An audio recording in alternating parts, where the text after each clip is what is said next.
Sampurasun, kami dari Media Opini Publik ingin sedikitnya konfirmasi mengenai tahun ajaran baru, Pak. Ya.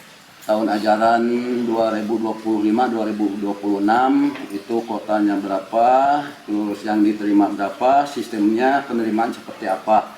Yang ke satu itu, yang kedua mengenai program unggulan daripada SMP Negeri 3 ini, ya, sehingga masyarakat banyak antusias yang mau menyekolahkan ke SMP Negeri 3 ini.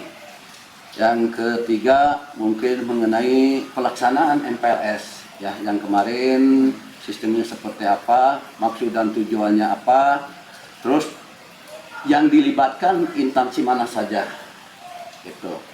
Yang keempat, kita terkait dengan MPG, sekarang lagi booming-boomingnya MPG, yaitu program dari Presiden, ya, Presiden Bapak Haji Prabowo memberikan program MPG untuk membantu supaya anak itu lebih sehat dan kuat untuk menjadikan Indonesia hebat, mungkin gitu ya Pak ya. Mungkin sementara cukup dulu, enggak? Jadi mana? Tahun ajaran baru. Untuk tahun ajaran baru dimulai tentang apa? Tahun ajaran baru. Tentang penerimaannya, kuotanya berapa, yang diterima berapa, itu sistemnya seperti apa? Apa online, apa offline? Untuk mungkin pengetahuan saya ya, kebetulan memang secara terlibat secara langsung tidak terlalu terjun karena emang ada bagian lokasi kesiswaan itu, ya, termasuk sama timnya. Kebetulan saya di sini hanya sebagai lokasi kurikulum, ya. Untuk yang saya perhatikan, untuk kuota yang saya dengar itu memang tidak apa, yang jelasnya sih yang keterima itu sekitar 126 kalau nggak salah. Berapa rombel itu? Itu kita jadikan 4 rombel.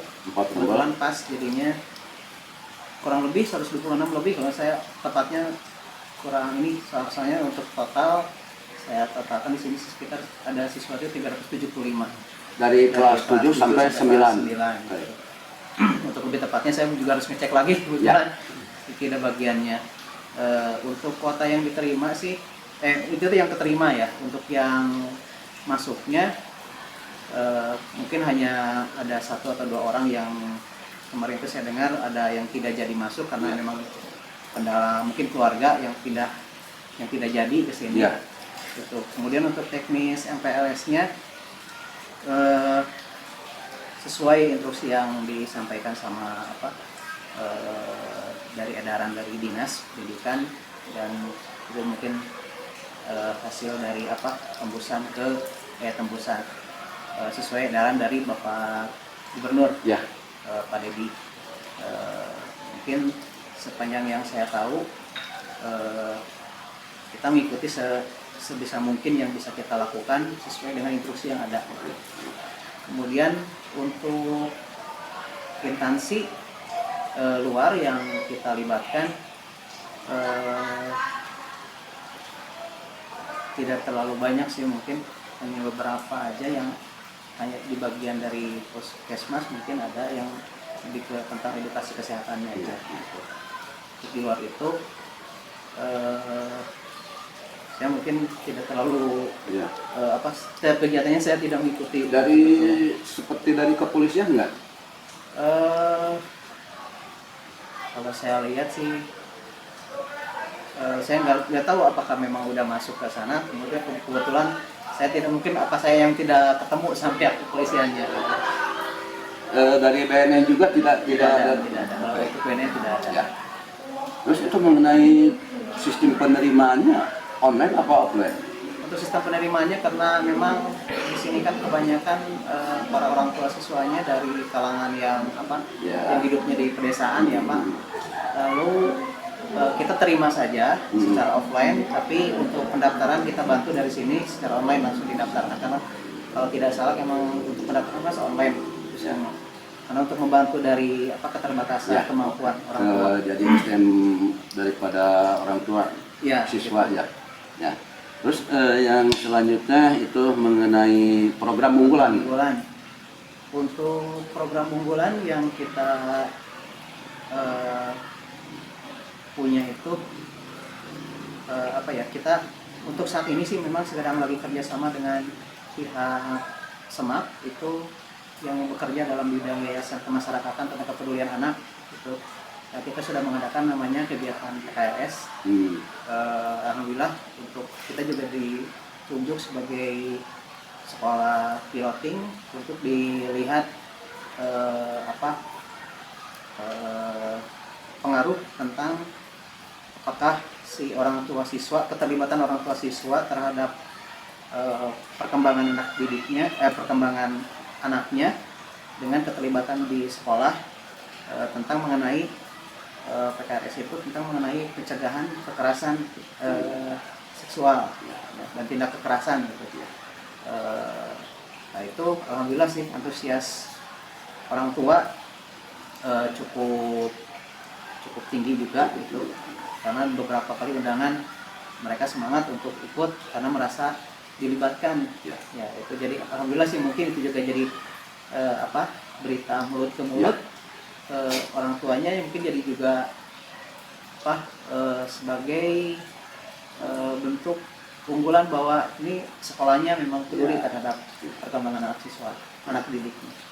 Terus mengenai MBG Pak? Untuk sejauh yang saya tahu MBG itu kemudian dari informasi yang saya terima dari Bapak Kepala memang hanya beberapa wilayah, bukan kita memang masih belum menerima untuk programnya. Saya tidak tahu pasti untuk regulasinya kenapa atau bagaimana.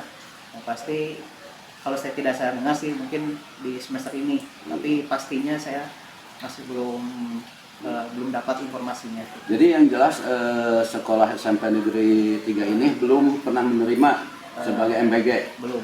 Oke. Emang ini hampir keseluruhan Pak, belum merata ini Ya, baru beberapa SMP saja yang menerima MBG ini. Oke, sudah jelas. Terus mengenai ini Pak, sekarang dari rumor-rumor dari luar ya, kalau menurut instruksi daripada MK dan Gubernur Jawa Barat Bapak Haji Dedi Mulyadi mungkin bahwa sekolah wajar itu 9 tahun itu gratis ya. Betul. Nah di sini tapi tanda kutip juga Pak, kami dari media ya tanda kutip juga karena apa, di setiap instansi di setiap sekolah itu beda-beda. Seperti ada ciri khas masing-masing mungkin ya. Seperti batik, dari pakaian, terus dari baju olahraga, atribut, mungkin itu. Nah, itu gimana dari SMP ini cara supaya tidak orat lah istilahnya. Itu gimana sistemnya? Sebelumnya kita memang adakan rapat orang tua terlebih dahulu ya tentang pengenalan itu Bersama komite? Iya, bersama komite. Itu memang kita sudah laksanakan di hari Selasa kemarin. Ya. Tepatnya tanggal berapa itu? 22 Juli. Kita sudah sampaikan kepada pihak orang tua, utamanya kelas 7 ya. Sekarang tentang penggunaan BOS sebetulnya gitu. Ya. Karena memang kan sebetulnya untuk BOS itu memang untuk alokasi pembelajarannya saja. Untuk kebutuhan di luar itu memang harusnya dipersiapkan juga dari orang tua gitu. Cuman untuk regulasi, untuk pengaturannya bagaimana, kita juga tidak memaksakan memang harus ada saat itu. Kita hanya memfasilitasi, silakan ke pihak khusus kalau untuk batik memang kita adakan karena memang itu ciri khas dari sekolah sendiri sekolah, ya. Maka kita alihkan ke koperasi sendiri untuk mereka biar siswanya sendiri mau menyicil atau mau langsung cash, mau tunai gitu. Itu apa saja Pak?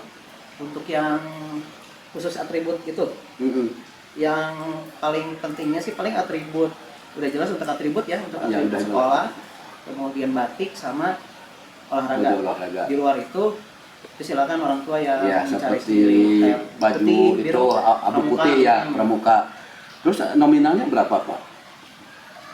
Aduh kalau itu kurang ini, saya Ya. tidak terlalu pasti. Ya seperti kan baju batik sekian, ya baju olahraga sekian, mungkin jadi ada satu kekerucutan gitu, Di total ditotalkan yang berapa kira-kira? saya tidak pasti ininya. Ini memang saya nggak tahu itu kalau Oh, itu gitu. untuk bagian Ya. itunya. Karena memang apa ya, untuk nominal tersebut ada di apa ya, tidak ya intinya sih jujurnya memang tidak, saya bisa saja sih nanyain langsung, cuman emang saya kebetulan tidak terlalu memerhatikan Ya. itu, tidak terlalu memperhatikan itu, biar bagian ada bagiannya aja lah yang Tapi kan dikelola oleh koperasi ya? ya itu untuk operasi aja langsung. Ya, mungkin. Maaf tadi saya sebelumnya lupa nanyain nama. Oh iya. Ya, nama Mas. terus jabatan ya. Ya, alhamdulillah nama saya Hadi Abdul Halik. Hadi Abdul Hadi Halik. Abdul Halik ya. Saya SPD ya. SPD. SPD jabatan Jabatan di sini sebagai Wakasek Kurikulum. ya. Alhamdulillah sih menjabat mungkin sekitar hampir mau 3 tahun mungkin di sini. Memang saya juga masih perlu banyak belajar Ya. lah. Asal sih memang saya dari Tasik. Gitu. Oh, ada di Tasik. Ya. Sebelum ini ditutup Pak, silakan ada pesan-pesan mungkin, silakan. Pesan untuk apa ya?